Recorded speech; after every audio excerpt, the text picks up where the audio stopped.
रामेश्वरम के इन विशाल पत्थरों और अंतहीन समंदर के बीच एक छोटा सा बच्चा उस क्षितिज को देख रहा था जिसे छूने की इजाज़त उसकी किस्मत ने उसे नहीं दी थी।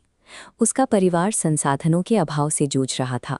हर सुबह सूरज निकलने से पहले वो बच्चा सड़कों पर दौड़ता था ताकि लोगों के घरों तक अखबार पहुंचा सके और अपने घर की रसोई चलाने में कुछ रुपयों की मदद कर सके।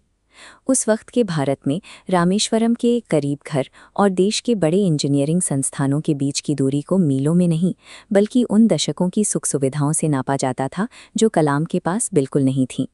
लेकिन जब वो अपनी साइकिल रोककर आसमान में उड़ते समुद्री पक्षियों और जहाज़ों को देखता तो वो गरीबी के बारे में नहीं बल्कि उन ताकतों के बारे में सोचता जो किसी भारी मशीन को हवा में तैरने पर मजबूर कर देती हैं। ऐसी तंगी के बीच आसमान को अपना लक्ष्य बनाना एक बहुत बड़ी चुनौती थी। इसके लिए उन्हें हर उस मानसिक दीवार को गिराना था जो उन्हें उनकी गरीबी और सीमाओं की याद दिलाती थी।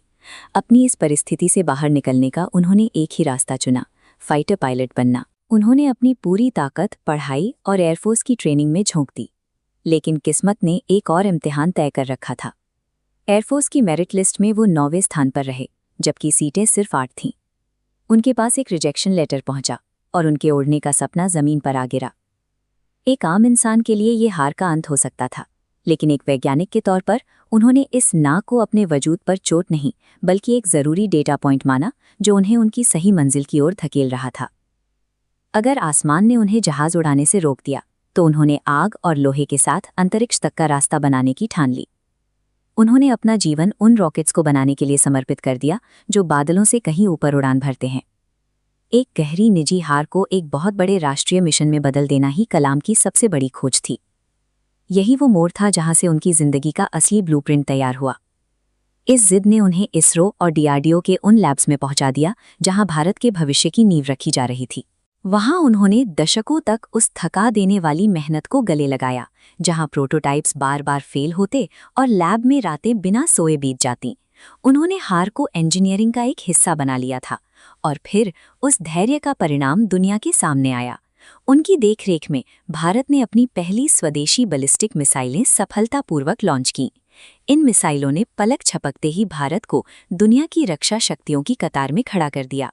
देश ने उन्हें एक नया नाम दिया, मिसाइल मैन, एक ऐसा इंसान जिसने हार के मलबे से हथियार बनाए थे। कलाम ने दिखा दिया कि एक महाशक्ति बनने के लिए सिर्फ संसाधनों की जरूरत नहीं होती बल्कि उन असफलताओं का सही इस्तेमाल करना जरूरी है जो आपको तोड़ने की कोशिश करती हैं। जो बच्चा कभी गलियों में अखबार बांटता था वो भारत के 11वें राष्ट्रपति के रूप में देश के सबसे ऊंचे पद पर आसीन हुआ। जिस इंसान ने भारत के सबसे घातक हथियारों के निर्माण की निगरानी की वही राष्ट्रपति भवन में शांति और सादगी की बात करता था। उनकी विनम्रता उस पद की चमक से भी कहीं ज्यादा गहरी थी। सत्ता के गलियारों में रहने के बावजूद उनका दिल उन छोटे स्कूलों के बच्चों में बसता था। उन्होंने राजनीति के बजाय देश के युवाओं के साथ सीधा संवाद करना अपनी सबसे बड़ी उपलब्धि मानी।